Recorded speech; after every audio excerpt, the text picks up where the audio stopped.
My memory of this conversation is a bit blurry, but she basically asked me if I had something to confess to regarding Eve. Eve is my cousin on my mom's side and is 7 years younger than me, 15 at the time. At that point, I hadn't even seen Eve for several years. I just said no and asked what this is about. She just cried even harder and started accusing me of sexually assaulting Eve back when we were children. That Eve had told everything to my sister, and that my sister told my mother and my aunt. Eve had told them that back when she was 9, and I 16, she'd been playing in my room when I came in and started feeling her under her clothes and kissing her. My mother screamed at me to say something, but I couldn't even speak. It was all so absurd. I remember thinking that must be some bad joke. The last thing I remember saying was that it's not true and that Eve is lying. But then my mom goes on saying that Eve gave such a detailed description of where and how. Then she kept asking something like, "Did you do this? Did you do this?"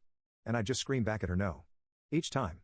It all ended with my mom putting me on speaker and both my mom and dad saying that they don't want anything to do with me and never to contact them again. 2 of my sisters texted me later that day, pretty much saying that I'm disgusting and then blocked me. I know it's weird, but after that call I went to have a long shower. To this day I still don't know why I did that. After calming down, I started calling and texting everyone, even Eve. No one answered and the ones who hadn't blocked my number by then quickly did so. The only thing I heard back was from my father who texted me to stop contacting them and that they need to heal.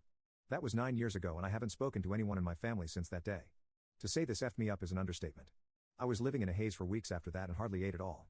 It didn't help that this was right before I was supposed to defend my bachelor's thesis and was already stressed out. Luckily my co-writer sensed something was up and saved me by controlling the conversation so that I got the easy parts. Without him I am sure I would have failed. Needless to say, no one came to my graduation. Then started the worst period of my life.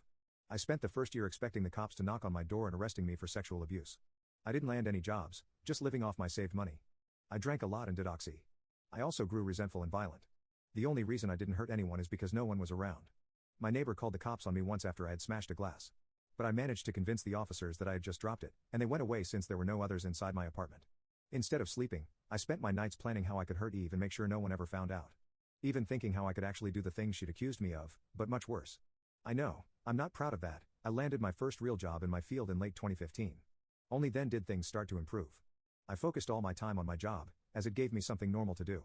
Recovery was a slow process, but I drank less, sober now for 4+ years, and smiled more.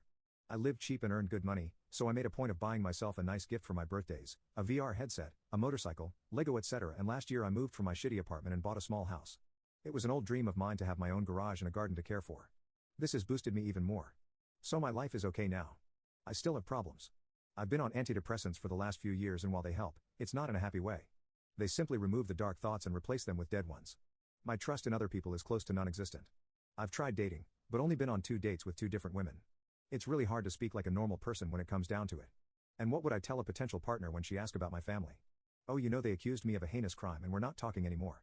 Generously, to be honest, her mom pooped her mouth after that. Then Danny asked my husband if he would let me talk to the mother of his child like that, and he said, "I don't think you realize that you are legally and contractually obligated to follow through with the original terms we agreed on. You're not the mother, you're the surrogate. This baby is ours." Danny's mom started yelling about how they would take legal action, and Danny stormed off, crying. My husband and I left shortly after, feeling stressed and uncertain about the situation. When we got home, we decided to consult with our lawyer immediately. We needed to ensure that our legal protections were still in place and that Danny couldn't back out or make additional demands. Our lawyer reassured us that our contract was solid and that Danny couldn't change the terms unilaterally. In the meantime, my husband and I decided to distance ourselves from Danny as much as possible while still adhering to the necessary medical appointments. We asked the clinic to ensure we were informed about appointments and results. We also restricted her access to our credit cards, providing her with a fixed amount for the baby's needs and requiring receipts for all expenses. I also contacted Rachel, my friend and Danny's sister, to explain what had happened. Rachel understood and said she would talk to Danny and their mother to smooth things out. She also admitted that Danny had always been somewhat possessive and might have developed an emotional attachment due to the pregnancy hormones. I worry about this stress's impact on the baby and our future interactions with Danny.